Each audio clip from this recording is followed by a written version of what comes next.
نبی اکرم شفیع معظم صلی اللہ علیہ وسلم نے ایک مرتبہ صحابہ اکرام سے ارشاد فرمایا، کیا میں تمہیں حضرت خضر علیہ السلام کے بارے میں نہ بتاؤں؟ صحابہ اکرام نے عرض کی، کیوں نہیں یا رسول اللہ، ضرور بتائیے۔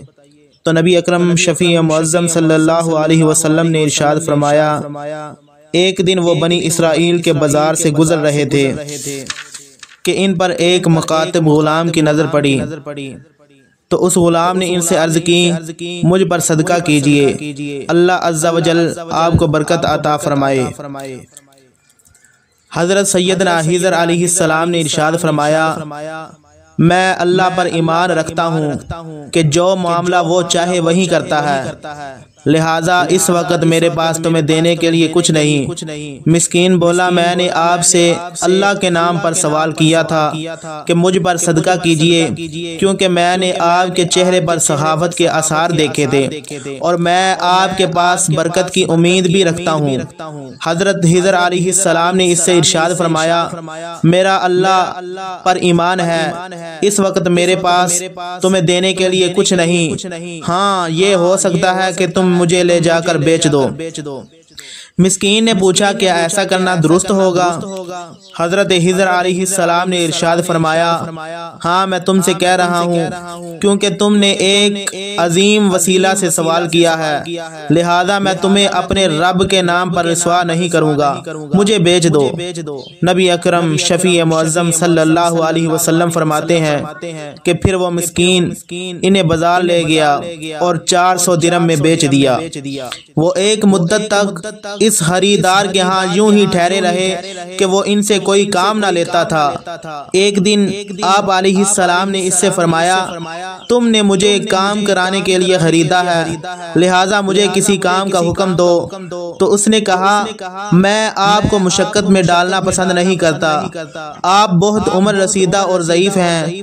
آپ نے ارشاد فرمایا، مجھے مشقت نہیں ہوگی۔ وہ بولا، اٹھیں اور یہ پتھر یہاں سے منتقل کر دیں۔ نبی کریم صلی اللہ علیہ وسلم نے فرمایا، وہ پتھر 6 آدمی پورے ایک دن میں ہی منتقل کر سکتے تھے۔ پھر وہ شخص کسی کام سے چلا گیا، جب واپس آیا تو اس وقت تک پتھر وہاں سے منتقل ہو چکے تھے۔ اس نے کہا، آپ نے بہت اچھا کیا، خوب کیا، اور میں جس کام کی آپ میں صلاحیت نہیں سمجھتا تھا، آپ نے اسے کر دکھایا۔ پھر اس شخص کو ایک سفر درپیش آیا تو اس نے آپ سے کہا، میں آپ کو ایمانت دار سمجھتا ہوں، امید ہے کہ میرے بعد میرے اہل خانہ کے لیے اچھے نگہبان ثابت ہوں گے۔ آپ نے ارشاد فرمایا، مجھے کسی کام کا حکم دے جاؤ۔ اس نے کہا، میں آپ کو مشقت میں ڈالنا پسند نہیں کرتا۔ آپ نے ارشاد فرمایا، مجھے مشقت نہیں ہوگی۔ اس نے کہا، پھر میری واپسی تک میرے گھر کے لیے اینٹیں بناتے رہیں۔ رسول اکرم شفیع معظم صلی اللہ علیہ وسلم نے مزید ارشاد فرمایا، پھر وہ شخص سفر پر چلا گیا۔ جب وہ واپس آیا تو آپ اس کے لیے اینٹیں بنا چکے تھے۔ وہ بولا، میں آپ سے اللہ کا واسطہ دے کر پوچھتا ہوں کہ آپ کا ماجرا اور معاملہ کیا ہے؟ آپ نے ارشاد فرمایا، تم نے مجھے اللہ کا واسطہ دے کر پوچھا ہے اور اللہ کے واسطے ہی نے مجھے اس غلامی میں ڈالا ہے۔ پھر فرمایا، میں تمہیں اپنے بارے میں بتاتا ہوں، میں کون ہوں۔ میں وہی خضر ہوں جس کا تذکرہ تم سن چکے ہو۔